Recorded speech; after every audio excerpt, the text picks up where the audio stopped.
Okay, so we're going to jump into Fusion here, and we're going to be working on our keychain project. Now, whatever you build is going to be up to you. And again, remember, a keychain is really just a general term for like a rough shape or so. I'll open a couple of examples that I have. Some of these are based on obviously like got a Star Wars thing here going, got some text on it. It is round. That is not a necessity. You can make it an amorphous blob if you care. That is totally up to you. Mainly, it's going to consist of a base level and at least one, if not several tiers or so, and then some cutouts and such. I'm going to show you how to do all of that. Other simple one, little ducky. It's adorable. Now I did this in a previous semester or previous project, showing the difference on how to make different levels and omitting sections. That's why it currently only has one eyeball.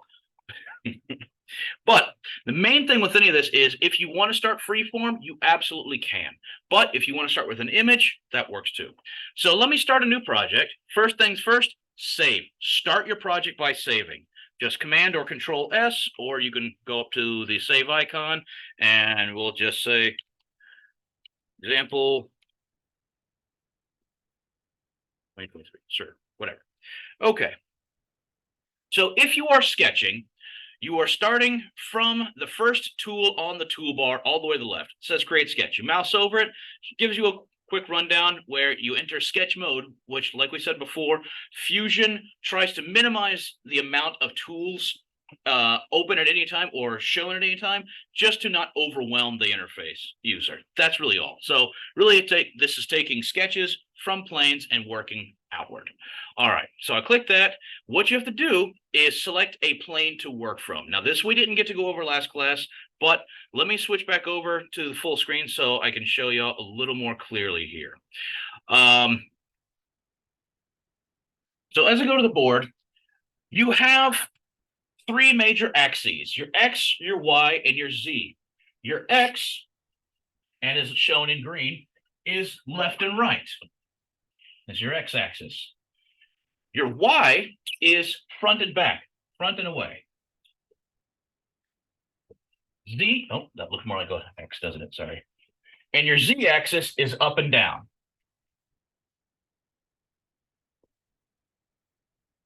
That is very common. That is the standard in Fusion, and that is how it's going to work within pretty much any CAD software you come to. So how this works: X, left and right, always left and right. You're moving left to right, side to side. Y, you're moving in and out. Now, and X, up and down. Now, it's not just up or just down. If you're going up or down, left or right, forward or back, it would be positive and negative. Now, in this case, what we're doing, that's fairly irrelevant. You won't have to worry about that, aside from if you're putting in numeric values to move something, meaning you want to grab something and move it, but rather than just clicking and dragging with your mouse and plopping it down that way, you actually want to use the move tool and move it. Say, like, I want it to move 3.5 millimeters one direction. Well, it would be positive, it would go one, go negative, go the other. That's pretty much it. Now, that is going to be relative to where you currently are working. So it's not always going to be positive and always going to be negative. But if you want it to go left and right, it is going to be in the X. But meaning that, what if I tumble the object around and I'm looking at it and the Y is going left and right?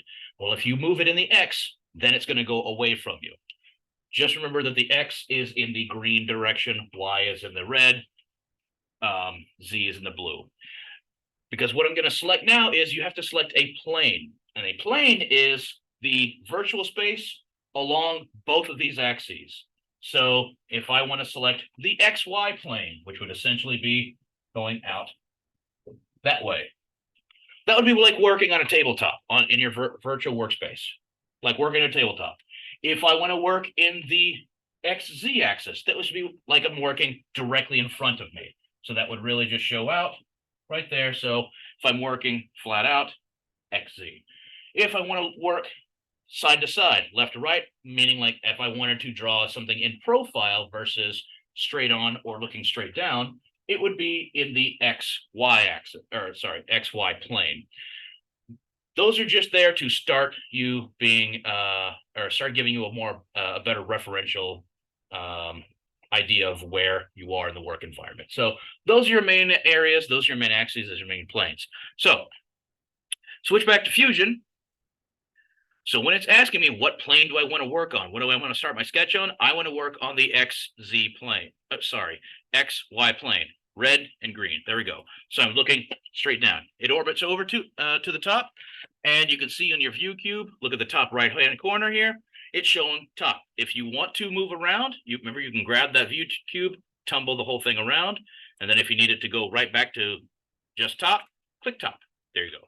If sometimes it does rotate the plane. I don't know why. Sometimes it just does that. Maybe you were slightly tilted in one direction more than the other, and it just defaults that way. If you need to rotate the plane, look at mouse over to the top right of that view cube, and there's little arrows, and you can rotate it around. And you'll see that the green and X remain green and X, but obviously they're going in different directions. So that's all. Okay, blah, blah, blah. There we are. Now, the origin is not just those series of planes and those series of axes. It's just a relative point, but the origin is the dead center of your virtual workspace. So I recommend working off of that, meaning that if you want to, say, start with a circle or something, just to give yourself some reference points, start with a center point circle. I can mouse my, center right over there. It's going to kind of snap in place. Click there, and then I can draw outward. And if we decided, okay, it needs to be, no bigger than like 80 millimeters. All right, type in 80. There we go. Now it seems kind of small, but all you do, hit F6, it resizes. Now it just resizes your object to the screen. If you make the thing bigger, it'll get bigger, smaller, smaller. That's all. Okay. So within this, or you can start with kind of drawing, whatever. You can do your doodles. Again, lines, start anywhere. Those are straight lines. It's going to give you dimensions as far as the number of the distance, numeric distance, and angle. If you want to just freehand, that's fine too. And close it up by bringing your cursor to the next point, or to the original point. Hit enter. Now these aren't locked in place necessarily. You can click one and drag this until it's locked in place. Or if you need to move something, you can use the move tool. Mouse over that, makes sense, move, or press M on the keyboard, same diff. But since we're just clicking and dragging, this works just fine. If you want to make rounded shapes, use the fit point spline tool. This does the same thing where you're making multiple points, but instead of it being straight lines between those points, it is curves based around those points. So that's really the difference. When you close it, or when you finish the line, hit enter, and you have these control points, these handlebars. You can drag those around and reshape the curve. If you get them smaller, the curve or the angle gets tighter. Make it draw them further out. Angle gets wider, and you can rotate them however you want. And there you go. Now, if you need to trim or crisscross anything, what you can do if you're going across, just say like drawing this line across. Great. What if I don't want like this line or that extra line or whatever? I can use a little scissor tool, trim, select there, just click on the outside, but you see that the two lines that are intersecting, it automatically assumes that you want the trim section to stop where the other line crosses. And that's how Fusion operates for the most part, in so much as that anything that is visible on the same plane, Fusion will work with, meaning it assumes you've just made those two lines cross because you want to use that as a trim point, that sort of thing. All right, well, that's all well and good, but what if I want to work off of an image? All right, let me finish this sketch, and when I say finish sketch, what happens is you leave the sketch workplace, and the sketch now appears in your project drop-down tree. Okay, so let me hide that one, and say I want to work off an image. What you do, go to the top right hand, back over. You can go to the drop down where it says insert, or under inserts canvas. That's the default button up top. So either way, whichever works. And that works by selecting something. We're going to go to computer because I downloaded a couple things. Let's download, because it's in my brain, we're going with Star Wars. You have to pick a plane. Again, we're already default right there. So there we go. All right. So it's going to drop it smack in the center, unless the image is like center, or unless the image is has been defined differently, meaning it'll usually drop it smack in the center of the workspace. All right, so you can see here, you've got, like most of the tools, it opens up a new toolbox. You can play with the opacity, meaning if you only want it to be a little bit visible or completely solid, totally up to you. Or smack in the middle, 50. Great. You got a bunch of other things. You can selectable, maybe the thing. You can move this around. So if you wanted this in a position, you can do exactly that. I don't, so I'm going to hit Control Z. Oh, I should have done that because it just escaped from what I was doing. So I'll redo that. Okay. Bleep, bloop, blop. There we go. Main thing is also, if you wanted to like invert it, that's what these little triangles mean. Look, these kind of hourglass looking triangles mean. It's actually to invert it. So I click that, does the same. Obviously left and right, it's symmetrical left to right, so doesn't do anything doing that. Now you can scale this up and such, but if you're unsure of the scale or the size you want to work at, that's okay. We can resize this after the fact. I'm going to hit OK. All right, now I'm going to start a sketch on top of this now. When I say on top, it's not like it's actually interacting. It just happens to be there. Do the same, and let's start with the circle this time. Okay, I want this again to be about 80 millimeters. Well, that's way big. That's okay. So for the time being, let me finish the sketch. And what I can do is I can either size this sketch to the image, size the canvas image to the sketch, or again, because this is already semicircular or circular, I can pretty much assume I know how to work that anyhow. So let me open the drop down here to the image canvas, right click on it, and instead of edit, I want to go to calibrate. I hit there, and what you can do is calibrate works off of you just pick 2 points at random on your image, and then you can size it from that. So let me pick what looks to be the closest to one edge, then the other. It's saying from there to there, it's 16.66 yada yada millimeters. Well, I'm going to work it. I don't want it to be the full 80 millimeters in this case. I want to make it a little bit smaller, so I'd like it to be 60. There we go. So it's really easy to use the calibrate tool to size an image to a defined size that you would like, rather than scale, which is relative. Scale works in multiples, so I want it twice as big as it is, or 3.5 is times as big it is. There we go. Whereas calibrate actually lets you put a numeric distance on it. So that's why I like working that way. Okay. So now, great, I did that sketch on there, but should I start a new sketch to keep going? No, you can re-enter the same workspace, the same sketch space, and just keep building it on that. You can add a different sketch, but there's no need to make multiple sketches occupying the same space. You can go back in, edit one, and keep work with that. The only real reason to make multiple sketches in that same space, like where I would instead want to reactivate this sketch versus start a new one in the same spot, is it can help you keep things separated.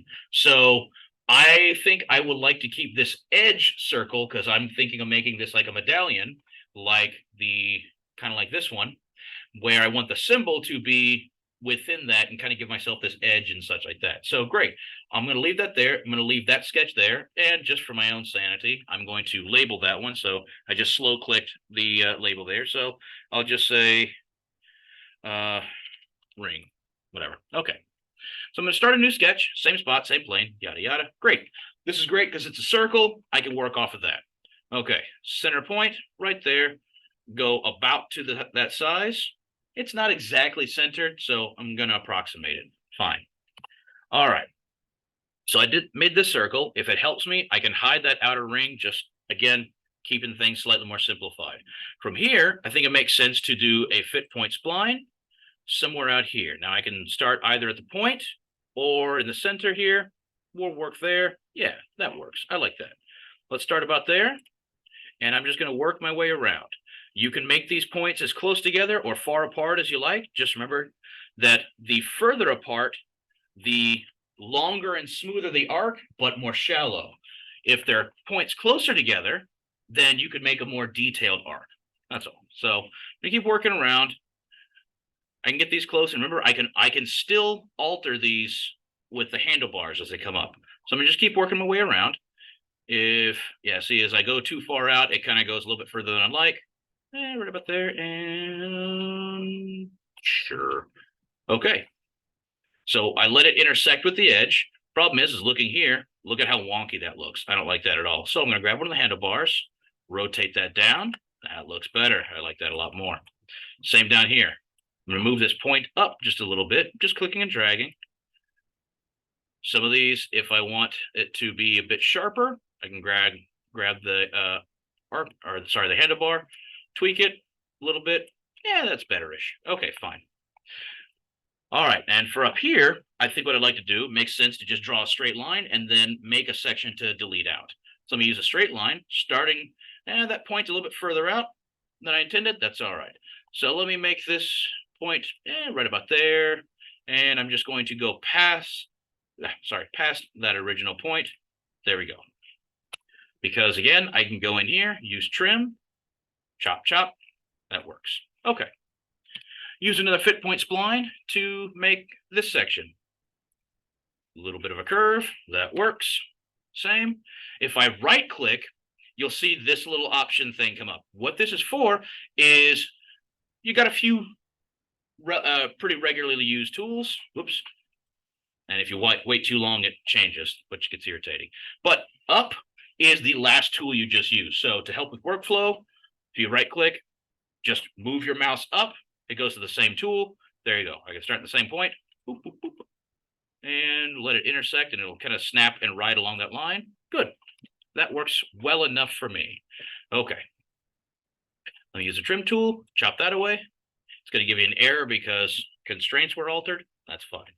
Now, there is no reason at all for me to do the second side by hand. Let the program do the work. So let me hide the image here. You can see what I'm working with here. Great.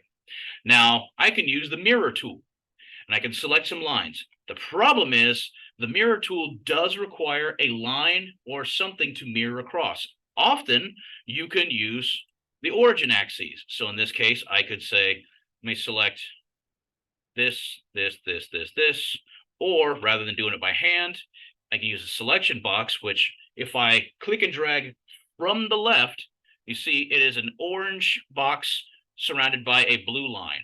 That will select anything that is completely within those lines. So you see, it selects all of that. If I had selected from the right, it is a yellow box surrounded by dotted blue line. This will select anything that box touches. See the difference? I don't want that.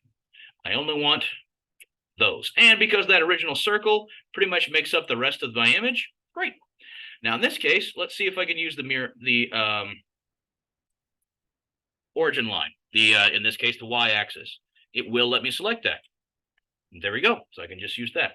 If I had needed something else, I'll just hit OK. You're going to get a bunch of symbols and such. And you see this funky looking symbol, this rectangle with a line through it. If I go up into my constraint toolbar, which I'm going to explain what those are in a moment, you can see that just says symmetry. You can toggle that on and off, but meaning that while that is all active, if I wanted to say, ooh, you know what? I just realized this isn't in the right spot. It's going to change both of them. So while symmetry is active, you got it. You're all good. And you can switch that off. You can deactivate it by selecting those points and toggling that, and it'll be good. All right. So like what that is, if I had needed to make a line, what I can do is I like to sometimes give myself reference lines. And what you could do is turn that into a construction line. Now you can either activate this before you make the line or after. It doesn't matter. I'm going to do it after so you can see the difference. I'm just going to draw a line from somewhere above, but on the y-axis straight through. That is going to bisect my drawing. Oops. Accidentally made that last little bit. I don't want that. Okay. So that's going to bisect my drawing into actually two different sketch elements. You can see how when I mouse over, it's selecting only the left or the right. But what I can do is I can select that line, and I can either go over to my toolbox and select the construction line option, or press X, same thing, and it changes that to a dotted line. Now, when I mouse over, you can see that line no longer appears. or at least it doesn't actually divide my drawing, my sketch, but it does leave me a reference point. So I like using sketch construction lines just to build reference lines for if I need to say like make some points along the line or make sure some things interact with certain points or certain lines. There you go. It's an easy tool to use. Okay, so now when I unhide my outer ring line, there we go. Super. All right, so that makes it pretty simple. That's just a really simple way of working. Finish sketch. All right, so there we'll have, yeah, okay, great. Well, there's some other tools we can use. So let me hide that one. I'm still going to use the baseline of that ring of that circle as my starting point. I'm going to start another canvas. I'm going to bring in another canvas here. Same, and just because again we're on Star Wars kick, or at least my brain is, that's where to go with. Okay, we got the Empire symbol. All right. Well, again, I can scale this up, but again, scale gets a little difficult to work with. Now you can get it close to where you want if you like rather. Hit OK. If you still decide, oh poop, I should have made that a little bit different size, right click on the canvas image, go to calibrate, not edit, calibrate, select 2 points, and in this case, we're going to use that outer ring. That's real close, so we'll say we'll make it slightly different. Make it 65, just to be a jerk about it. Okay, great. All right, now this is another one that's built very much around circles, so make it easy, but there's also all these cross sections. We're going to use some different tools to let the program do the work. So let me start another sketch, same spot, same there. Okay, now I'm going to start a couple of circles to help me out. So I'm going to start again, center. I'm going to go drag right to the edge or pretty close. There we are. That's whatever that is for you. And from here, I can just keep making center circles. So right click, bring that up. Keep going. And now you see how by that defining line, that dimension line is kind of rotating around with my mouse. That's okay. That doesn't matter. If you're trying to keep them all in a line, do your best to. But ultimately, it doesn't matter if all of these dimension lines go elsewhere. They are merely referential lines. They don't actually exist or interact with anything in the drawing. So, okay, cool. There we go. Keep going. A couple more of these circles. And for the most part, these intersections are made of the same. That looks more like a straight line, so we'll leave that one there. And in this case, that one's circular, and the last one go up. And you can see this symbol coming up here, this circle within a circle in my constraint section, concentric, simply noting that these are in fact concentric, meaning that if I had started a circle outside, say like I started a circle, oops, I didn't actually hit it right there, but I got it about right to there. Ah, crud. I actually wanted that to be in the center. Constraints allow you to alter your drawing lines to give them actually more draft-based elements. Drafting being you're basing things off of actual using like a straight edge and different different drawing tools. So in this case, I messed up and wanted that circle to be in the center. Well, I could just start another one, but what I could also do, select that center point and the circle, hit concentric, bring it to the end. Next point is select the center. It should. Sometimes center circles do weird things. Yeah. All right. That should otherwise snap to the center, but center-based objects like the center diameter circle, the center rectangle, they lock their initial point in those virtual coordinates. So wherever I plopped it, it assumed the reason I'm using a center-based circle is because I want it to start right there. So in this case, it's easier, quicker just to start over. Or what you can also do is right-click on that point and go to delete coincident. That's the thing that locks it in place. Now, if I try to move it, because before it wouldn't have let me do this, now I can move it around like that. Super. All right, let's try the concentric tool again. Yeah, it's still not letting me do it. All right, well, it's just being a jerk now. All right, fine. We'll just delete it and start over. Concentric tool is one of the ones that works. And you put the outer edge of the circle. It was what I was doing that and it wasn't doing it. Sometimes the concentric tool is the one that always gives me trouble, and I'm not sure because usually the standard order is what you click first is what will move, and what you click second is to where that will move to. And on some, it is reversed. Yeah, exactly. So it's sometimes stuff like that is a little finicky, but the standard thing when you're using any of these kind of tools like the constraints, what you click on first, what you select first is what will move. What you select second, because there's usually two selections, what you select second is what it's referencing. So what it will move to or what it will move against. So like basically if I had wanted, because this isn't going to come up on this, but if I'd wanted, say, like, let me draw a line over here, like real close to that circle. Well, I actually wanted that line to be a tangent on that circle. I select tangent, select that circle, and then, I got my words scrambled. I select tangent.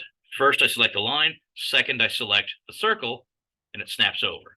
So that way, still keeping that line, still keeping those coordinates or that angle, but it just moved it so it's actually a tangent off of that circle. There you go. So I want to make some repeating elements here. All right. So some of these are going to be straight lines. Some of these aren't. So one quick thing to work with is, like I said, construction lines. First, let me start a line, and I'm going to switch it first to construction by pressing X or hitting the selection there. And I'm going to start with just the top one here. So I'm going to, or just going straight up. So great. I'm just going to draw straight up. That makes things simple. All right. So I can start with this line. I can start with any of them. Doesn't really matter. Let's start with this center section here. So I'm going to change back from making construction lines. And if you forget, it's okay. So like, say I start here and all right, I'm going to go right on here. Now you see my cursor keeps changing from plus sign to as I get either over a intersection on this grid here, it has a plus sign with that blue square around it. That's snapping to a point within the grid. If I do it over the line, it changes to an X. So it's interacting or referencing that line itself. And then if I do both, it's an X and blue X with a blue rectangle because it's both on a line and a grid point. You don't have to memorize these immediately. Just note that it looks different and start to register when it's doing that. So this line gets kind of fuzzy here. So I'm going to kind of go right about there, right about there, right about there. That looks close-ish. Okay, like I said, oops, I meant to have those as regular lines, not construction lines. It's okay.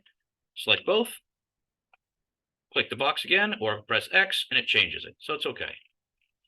And I'm going to, if I select anything in here because it's all visible, that's going to do that. So let's hide that outer ring. Now it's not going to do it because I have it partially projected. That's okay.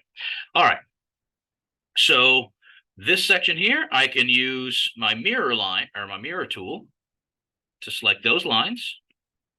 Select the mirror. Oops. I don't know how that popped up. Select the mirror.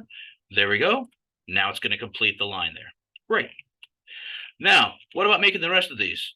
Oh, I'm not going to do that by hand. That's work, and I don't feel like doing that thing called work. So I'm going to use one of the other tools, a pattern tool.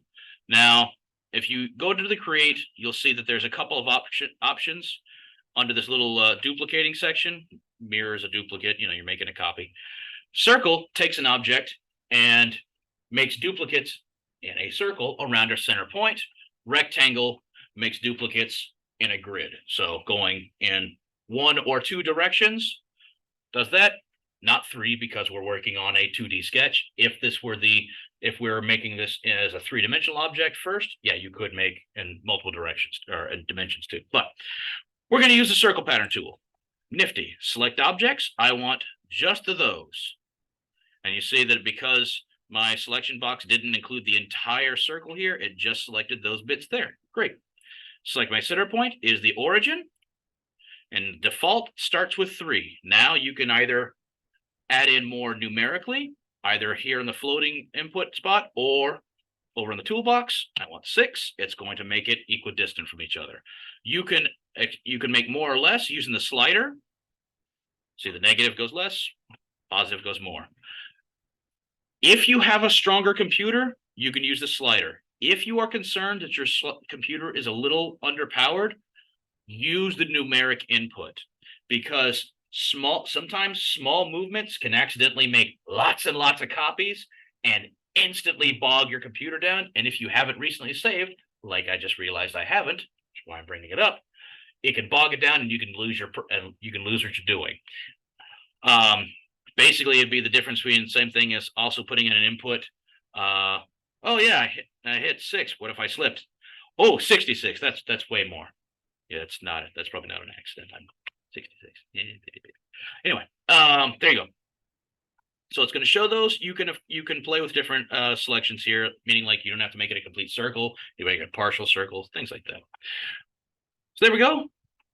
Hit OK. All righty. Now, as I just said, I forgot to manually save. So let's make sure to do that now. It will, once you have initially saved, it will auto save as you go along, but there's no harm in also manually saving. So I'll just give myself a note. Empire sim. If I could spell tonight, that would be even better. And I just said spelled symbol, not symbol. Whatever. You get the idea. All right, so we're moving along. You can use the pattern tool to get to that point. Really convenient using that. All right, well, what about all these sections up here? Differenty. All right, so this section, you just have to be a little more careful on how that looks. This section looks like they're all built off of radii. So I'll use a line tool from the center going out. I forgot to turn off the construction, it looks like. That's okay. Let me select that, turn off the construction. Now you see it's going to default to keep going back until you turn that off before you make a selection. That's okay. All right. Same here, same here. Goody. Now I'm going to use the trim tool to chop away some chunks. Again, these all are showing that they're between 2 lines. You can use that. Now I can chop these away as well, but I'm going to wait to do that until I have the rest in. No real reason. I just feel like it. Okay. Use the trim tool. And again, I can use the pattern tool to do this. The other thing would have been that if I had chosen to, I could have hidden this section, or better yet, trim these outer sections away. So I'm just left with this little chunk. Delete those. I can, or I could delete these sections. Again, that might cause problems. So I think I'll just leave those last 2. Okay. Because now I'm going to use the pattern tool again. Select those bits. Great. Same. Center point. I want 6. Bug flying around me. Does it for me. Great. Makes it much easier. Now I can go in, chop those chunks away. It's going to give me an error because it's just changing constraints. Make the program do the work for you. Okay. Last little bit is making these little hubs here. Now, the problem is, if you're trying to be super accurate, those look like they're parallel instead of at an angle. So that means I want to draw straight lines. That's a real pain trying to make equal distant lines like that. So the other tool I can use is an offset tool. What that is it makes a copy of your existing line and goes outward, moves it away the distance you prefer or you set, and it apes that turn, meaning that it doesn't make it exactly the same, because as it gets further away, the dimensions change. Let me show you what I mean. In this case, what I can do is I can go off of this construction line. So I just selected that line. Unfortunately, you can only go one side or the other. So I'm just going to use the slider in this case, and 1.5. All right, I'll put that in as 1.5. There we go. Makes it easy. Repeat that offset from there. This time I want to go that way to the left. So this is where I would use negative numbers. So 1.5 there, Yeah, it's going to fill a little bit out. That's okay. All right. Now I got to do a bunch of trimming. So chop the chunks away. I can leave my construction line. That is just fine.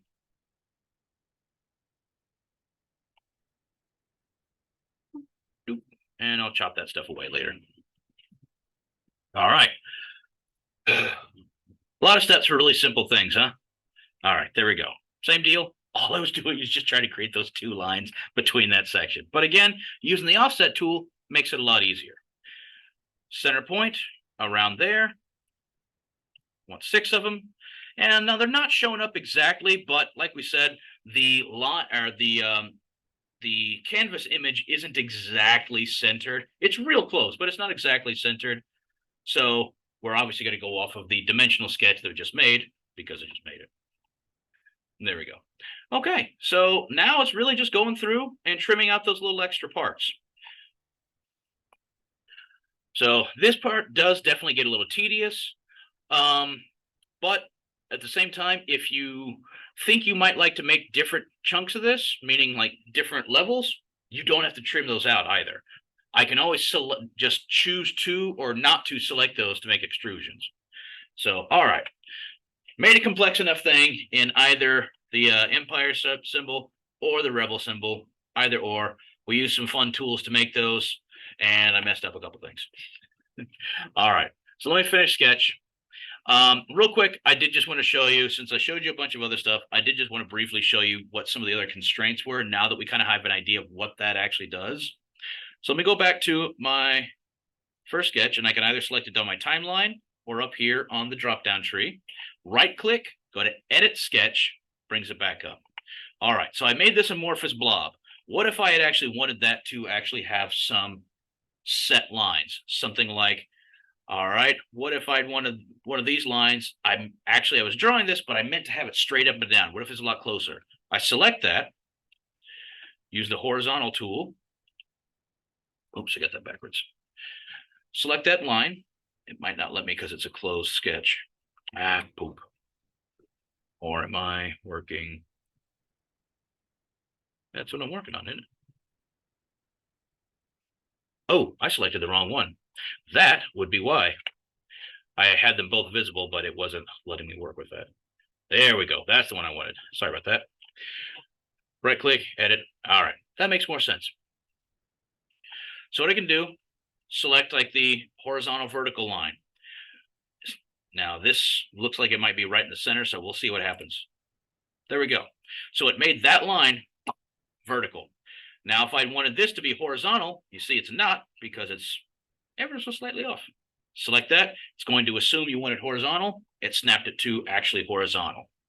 That's how that can work. So you can make a drawing that's very close. So if you're freehanding a drawing and then want to make some actual dimensional changes, or you are overlaying drawing a sketch on an image and you're just kind of freehand working, this is a way to make some snap image elements.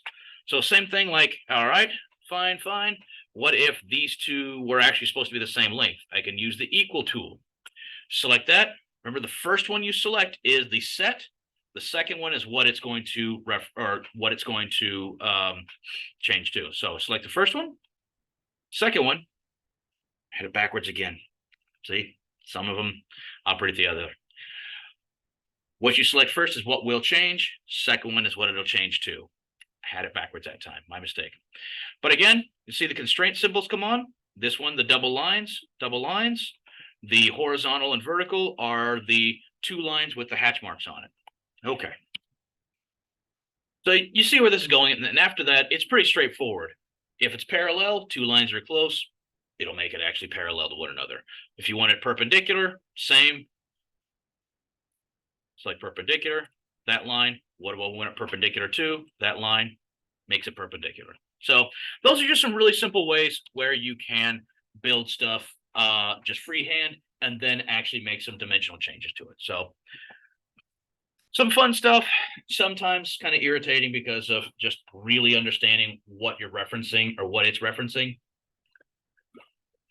and then not promptly forgetting it. All right, so let's finish sketch. Cool, there we go. So I made my amorphous blob, or rather I made, oops, all right, let me label that. There we go. Great. And just for friends, let's save it. Both done. All right. So I'm going to hit the home button to give myself a perspective view. So now I want to add dimensions to this. Now we're going to use predominantly the extrude tool. So what that does, you can just press E to switch to it too. There is another tool. Some people asked me about it. They had found, excuse me, there is the push pull tool, which you just press Q. Yeah, it's a weird one. It's a weird one that kind of like does multiple things. So if you select that, select one, and it assumes the most referential thing will be an extrude. So not something you have to know. It's just somebody asked me about it. I wanted to just include it. So we're going to stick with extrude. Press E, or the first next tool is extrude. So this, like it says, it adds depth to a closed profile sketch. What that means is it has to connect back to itself. That's all. Or it can be a partial and has a line through. This section is closed. And so if this line was just partial, it would not include this at all. It would only be this section here. That's what a closed sketch is. And it's shown on Fusion with a light blue section. I'm sorry, I just realized I've been so focused on this, I never even pulled the screen down. Nobody said anything, so. So really, this is all y'all's fault. All right. Oh my God, I did not even register that. All right, so let's select some stuff to extrude. So remember that any of the lines that make it in closed section, you select over that profile, it's going to assume that. But you can continue selecting things. So I'm going to select this section, and I'm going to work my way around all the things. So want all the little bits there, and that outer ring. All right, now let's go up. I can drag. There's 5 millimeters, or again, I can do it by numerically. That's fine. Now you do have some other options here. We're going to just use the settings as they are. As far as start point is the profile plane, meaning it's starting from exactly where the sketch exists. Direction, one direction. 2 directions, you can do it 2 different thicknesses, or symmetrical obviously means it's going to be symmetrical. And of course, you have another option on top of that. Does that mean symmetrical and you're measuring, or you're giving the dimension by half length? So if it's 5 millimeters up, the whole thing is going to be 10 millimeters. Or if it's whole length, you put in 5, it means the whole thing is only going to be 5 millimeters thick. So 2.5, 2.5 on either side. So up to you. But right now, one side. There we go. Also, you can put a taper on this. It's fun. 5 positive numbers go out, negative numbers go in. That could be a design feature if you like, or we can just leave it at 0 for now, and we'll play with that later. And operation for right now, new body. What are you doing? Stop it. Come on. What are you doing? Ugh. Why? As soon as you do, there we go. Go back to 0. You can't just leave that field blank. Okay, great. So we have that basic setup. Okay. Now, like I said, for the project, you do want to have like some sections where you could actually have like a ring or something attached. If you want to be a smart ass, yeah, you can technically put like a string or something through that and you're all set. Fine. But in this case, don't be a smart ass. Or in most of the cases, definitely do, but not right now.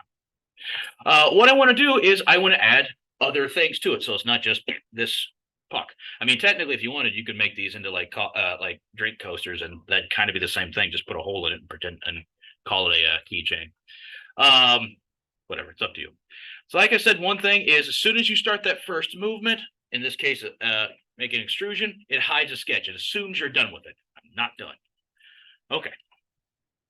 Now, right now, it is also showing that outer ring that is that initial first sketch. The reason it's purple is because I made reference to it when I was doing some elements on the drawing, and it can borrow lines from other sketches, and that's called a projection. We'll talk about it later, but just know that that's why that's purple, and like, I didn't make that circle, but it's showing up. That's why it's there. All right. So, or I can actually bring up the proper sketch. So again, the reason I did this on two separate sketches is if I was trying to work off of one and say I want to do an extrusion and I want to select and make, like on these other examples, like the duck coin, this some kind of an outer circle. Ultimately, if I print this, it'll give it a lot more strength. If I were working just off of the projected line and all this, I'm going to have to go through and select, blah, blah, blah, blah, blah. Now, technically, I could select all the things by going to one of the sides and doing a selection box. And yeah, I got all the things, but it also selected a bunch of stuff I don't want. But in this case, what I instead will do,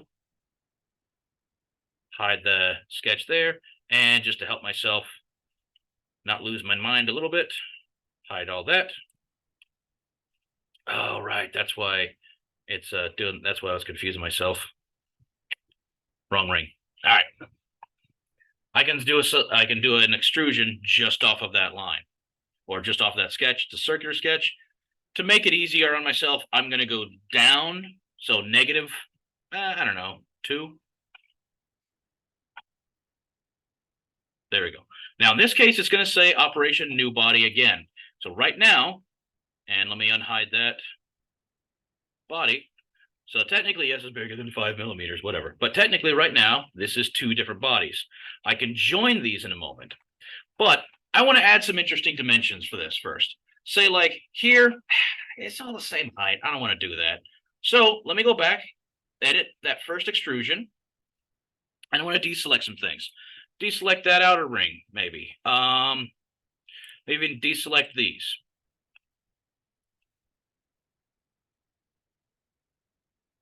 Okay, cool. Now I'm going to shrink this to, I don't know, let's just say 4 millimeters, just to make it close enough, but not really. Okay, great. Break it up, do another extrusion.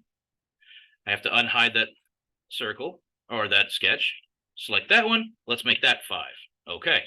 So now, because I have this bottom base here, it's 2 bodies are touching one another. So ultimately what that means, automatically at the bottom here, operation, it switches to join. Now, if I click OK and hit join, it's going to combine that and make those 2 one body. So it's separate from this one, or actually because I created that separately. There we go. So it's going to link those together. If you don't want that to happen right now, because it just kind of gets things confusing, you can leave that as new body and you're all set. So those are separate things. Now I can go in and select, this gets so confusing when trying to see what you're doing. Just those little spokes. And let's make those 3. Again, I can leave it at join. That's fine. Unhide all the things. And I hide those sketches so I'm not confusing myself. Now you can see, just adds different dimensions. So same set of tools, you're just making different heights. That's all. Different things. Right now, this kind of looks like a squish top hat. So let's play around with it a little bit more. There's another element in Extrude called a thin extrude. It's a newer feature. When you bring up the toolbox, you see the default is extrude. Go over to thin extrude. This basically is kind of like a combination of that offset line and extrude, in that I can select a line. And the cool thing right now is, just because it on the sketches visible, you can still select edges. That was the whole point. So I can select, instead of the plane or anything like that, I can select just that upper edge there, if it lets me. And if not, I might have to use the sketch anyway. Let's see what happens with that. I'm using thin extrude, and it just extrudes the wall. So cool, I can decide how thick the wall is, how tall the wall is. Distance, let's just make it 2, make it little. And then thickness, 1, make that 2 also. So it makes the wall thicker. Okay, so again, I also have some options similar to the extrude. Instead of going up and down in the same dimension and symmetrical, I can make it go in or outside, so kind of like the offset tool, or center. This can go both. So right now I'm just going to leave it inside, so it makes it right there. Cool. So it's just another feature that you can use, play around with. So on here, let's go ahead and join these together. So I got all these different bodies. They need to be one single thing if I'm going to print this out. I go to the combine tool. Over the modify section, it's the two little blue cubes intersecting one another. Now, if you've ever looked at another program and find this would be a Boolean operation. It's interacting two three-dimensional objects somehow. Fusion has joined these all together just to call the combine tool, and then you can select the option, you can select the operation you want. So, all right, I'm going to use, in the middle here, it shows your different operations. Join, which makes sense. It just makes two things into one. Cut means I could make one object intersect with one another and remove the volume of that first section from the first object from the second object in that shape. So if you have a cylinder inside a square, you can use a cut, and suddenly the square has a cylindrical hole in it. I should have said cube, but anyway. And intersect is neither. You just are left with the if you have the cylinder inside of a square and you use the intersect, you're left with a partial circle, partial cylinder and a partial square, which I guess in that case actually just leaves it as a cylinder, just a small one. Anyway, it's just the area between the two. That's all. But for now, operation join. So I'm going to start with one, and I can just start with the first body because join, it doesn't really matter which selection you start with. Target body, that's that one. Tool body or bodies, I can select the other ones. You can either select it right here on the screen, or you can just use your drop down tool or drop down tree, select there. There you go. Select OK. Smooshes them all into one. That's all. All right.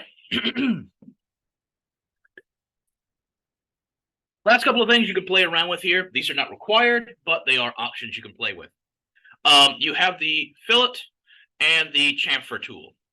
Fillet, as it says, again, not fillet. Fillet is a fish, it's a cut of meats, and fillet is a rounded edge based off of a circle, or sphere in this case. Just rounds over an edge for the purpose of this project or this class. It just makes a rounded edge. Select that tool, and you can select either the whole face or just edges. It's like in this case, let me select the whole face there. And I'll just say 1 millimeter to start. Let's see what that does. Because it was only 2 millimeters wide, it made whole thing was that if you're looking at it as a cross section, it was a square. It's only 2 millimeters wide. And if I make a 1 millimeter curve on it, well, half and half. So there you go. If I made it at 0.5, much smaller. But that's different on the radius. So that's just a way you can add some little features onto that. When it comes to printing, things like that, we're going to get into the technical details of like when you should add stuff like this. But just know that kind of as a baseline, one, it looks nicer. And also technically curved corners and such are stronger than a sharp corner. That's really it. You can do the inside as well. If you don't want that to be flat, you could use the fillet there tool on, say, like just that edge. Careful with dragging it, but you can see how that creates a curved edge within there. So that's something you can play with too. So play about with those. That's fine. The last detail is just cutting a hole. Now, in this case, I kind of messed myself up, but it's also all a circle, so that's fine. Let me jump back before that fillet tool.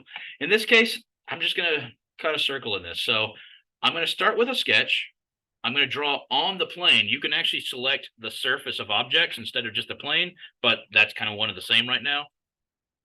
And I prefer using extrude cut. There is a hole tool. It sometimes gets a little finicky, but for right now, I like using just the circle, and right now I'm just going to go along that line, along my y-axis. I don't know, doesn't really matter. In this case, I don't know, it looks like 3 millimeters looks like a reasonable size. Hit OK. Finish sketch. Super duper.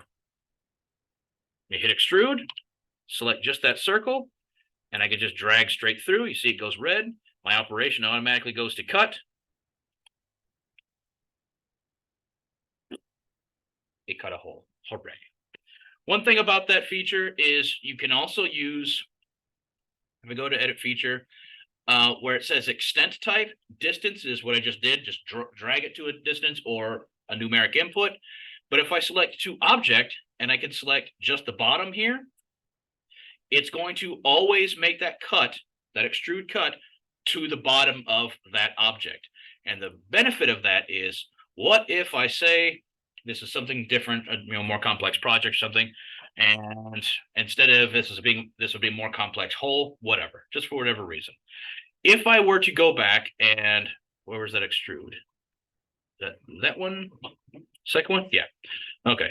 Let's say I edit that feature, and originally maybe I had wanted it to go down to 5 millimeters in this case. Hit OK, everything recalculates. That hole will still always cut to the bottom of that object. So when you're using a cut, when you always want it to cut all the way through, I prefer using the extent to object because you can do that. There is this hole tool. It works essentially the same. You can just add different things to it, but whichever one you prefer, I like using the extrude cut. All right. So I'm going to show you a few other things here. We're going to get to some other stuff, but it's 7 o'clock, so let's take a pause. Okay, so a little bit longer break than I planned, but the one last thing I wanted to show you for tonight was just how to use the text tool. So on this example, more Star Wars stuff because I'm a big nerd. There obviously is text, but not only text, it's also on a curve. So recently, there have been some really welcome advancements with the text function within Fusion. So you have options how to use it, but text has to be used within, or the most effective way to create text is first within the sketch environment and then extrude it just like any other sketched form into a body. So let me start with here, and I can either go back into the sketches before, or I can start and tell you what, let me switch back over to hide some of these, hide that, and I'll back over to the rebel symbol because why not? Why not? Okay, and then to the ring. There we go. All right. So I'm going to go ahead and start another sketch within this. I'm not adding, like it's not nesting in or anything, but just to keep things separate for myself. So I'm going to start a sketch. Same thing here. There we go. All right. So so it's still showing the other ones. And what I could do is with the text function, you have two options. The standard text box, you click and drag a text box. And when I select the next point, just like I'm making a 2-point rectangle, it creates a text box. So sample text. Yeah, you get the idea. Blah, blah. Okay, there we go. So pretty straightforward as far as that goes. You can, of course, play with alignment, just like your standard word processor options. Align in the center of the box there. If you wanted to reverse it, maybe this is going to become like a stamp or something like that. You could mirror the text up and down, left to right. You can play with the height, so the actual like the font size. You can also play with the spacing. So if you want to adjust the kerning, which is the spacing between text points, you can do that. Yeah, you shouldn't have laughed at that. That was effing terrible. Anytime I can work in a really bad font pun, or just pun in general, I'm totally going to. Anyway, it's late enough to do. I appreciate. Yeah, losing the words too. They're fluttering now. Blah blah blah. Okay, standard text box, super duper. Okay, the problem is this is all in the same sketch, so it's going to do that. Other option is it can sketch on a path. Now the path can be a predetermined geometric shape like a circle. So I'm going to start one here, and I'm going to make a circle kind of in between. And just to help keep it a little bit easier to work with, I'm going to turn that into a construction line. You can also text on a fit point spline, so, or just a line, whatever. It does not have to be a geometric shape. So now that you just have to have the line, your path first created.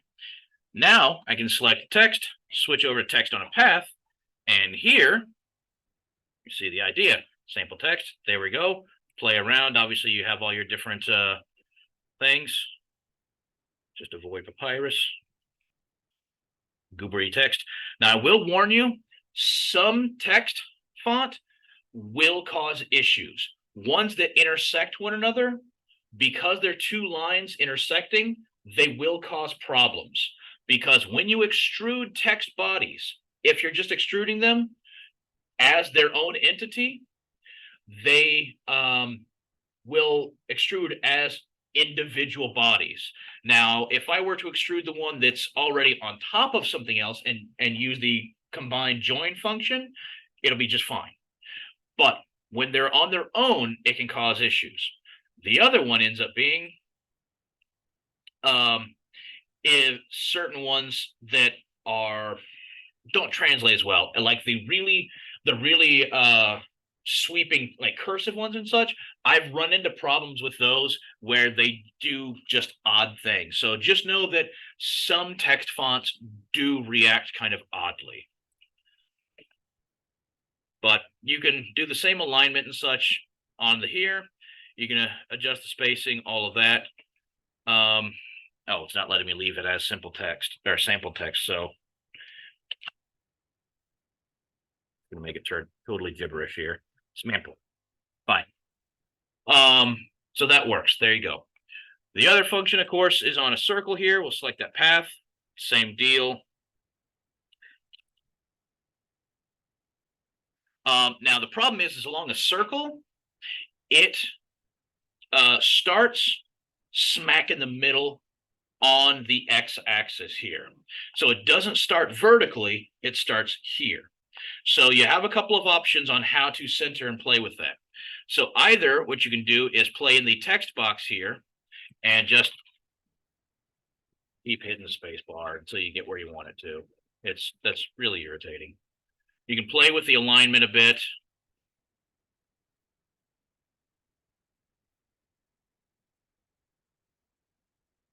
It starts across the x-axis somewhere on there.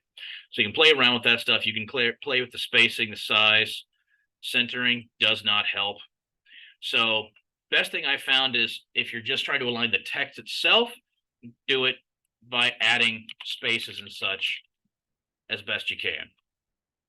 Otherwise, okay, you finish sketch. Otherwise, what can happen is, or what you can do is when you go to extrude it separately. So these will read as a single sketch because it's all the same sketch. Now, as I extrude it upwards, make it just gigantic. Watch my my drop down for bodies. Creates a whole bunch of bodies. So that's an issue. But if I haven't joined it to anything yet, what I could do is if I need to fine tune the alignment on this, I can select those. Let me use from a select all box here. So I get all of those. Bring up the move tool, which is either just the arrow there or press M on your keyboard.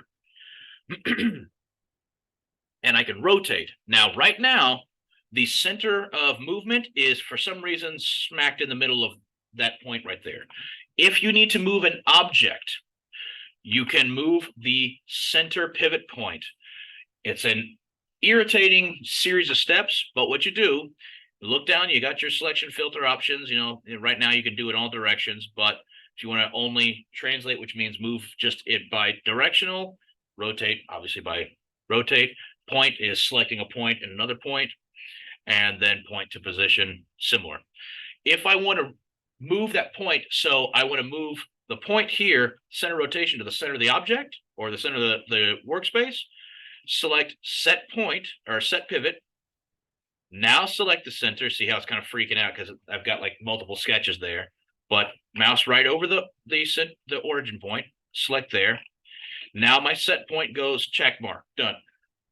Deselect that. I very often forget to deselect that.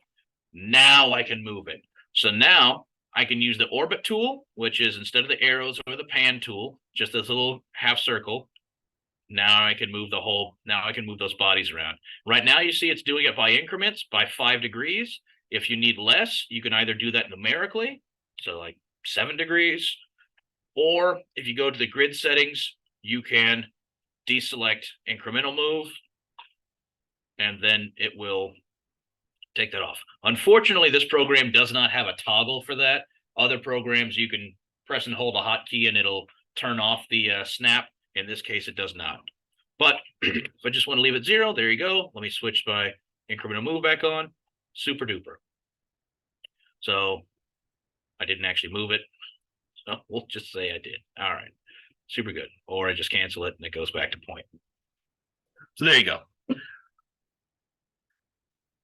Now, there's all these different bodies. To get it to join to something, that's when you have to have that extrusion somewhere. So just as an example of how this works, let me select that body there. I'll just go negative a little bit. Computer's freezing up a little bit. Come on. I have too many things open at the moment. So operation here at the bottom, it automatically switched to join. If I leave it as new body, it's going to create one more body. But if I let it switch automatically to join like it wants, and I hit OK, it's going to combine this bottom disk and these text letters. Compresses it back down to one body again. Now, of course, the problem with how I made this, just as example, obviously it's overhanging, and that's a really bad idea for printing. You cannot have anything overhanging like this. Technically, you can, but for what we're doing right now, don't do that. The other thing is, excuse me, you want to make sure everything is combined to some degree, meaning it needs to be one single body for the project, and you do not want overhangs. And an overhang, like right here, you see how it's all flat, and it is just a straight up and down. If I had added this fillet underneath, I could get away with that. But you don't want to be too extreme, because ultimately how this functions, how 3D printing works, is just like a regular printer. You're printing, if you got if you have a whole mess of papers or like a bunch of pages for your paper, obviously each page is broken into its own page, and then it's just stacked on top. Kind of like that. Not at all, but kind of. Ultimately, it takes your three-dimensional object, slices it into a bunch of predetermined thickness slices, and stacks them on top, and it prints each one of those like a single sheet of paper. When you stack it all together, there's your 3D object as opposed to a research paper. There you go. So ultimately, though, is if you have a big underhang here or overhang. So let me just show you. If I put a fillet on the bottom here and make like a really big one. Oh, God, too far. Something like that. This underhang or this undercut here, if it's in layers, sometimes the curve is too much and it can kind of fall away. So, but yes, you can add supports, which are like scaffolding around it to help support everything, has the name. But for this project, you can put a little bit of a fillet on there on the bottom, but we want to minimize that because I'm trying to show you how to work with fewer supports, things like that. So that's just one of the options. Do what you can do, but we're gonna play with other stuff. So ultimately, you can play around with any of this stuff, but the main thing is make sure that there's no undercuts or they're very minor at best. Really, the only place you'd have an undercut is probably fillet or chamfering that side. And I realize we didn't get to talk about chamfer. Chamfer is just a straight angle rather than a curve, shaving a flat corner off of it. That's the only difference. But just combine everything. Use the combine tool. If you need help doing any of that, let me know. We'll also discuss this next class. But next class, do what you can. I want to start going through formally about the process of printing all of these objects and how we're going to go about that. Obviously, we do have 3 printers. This one's a little finicky, so we kind of sort of only have 2, but we're going to go through how it works and all that next class. We will also do some more troubleshooting next class, but then we'll start moving on. But ultimately, play around with it. figure out what you really want to do, and then I help you make it. So really what it boils down to, we're just going for, again, something that's no bigger than about 80 millimeters wide, or XY axis. Because again, it doesn't have to be a circle, doesn't have to be an oval, doesn't have to be a rectangle, it could be a blob, whatever you want. But it does need to have something like this just because it makes the whole printing process a little bit easier, and it needs to be made up of, of extrusions. If you want to play around with adding more stuff, awesome, more power to you. But that's the basis and the basics for this project. All right. But again, ultimately, play with it. And if you get into trouble, we'll figure out how to get out of it.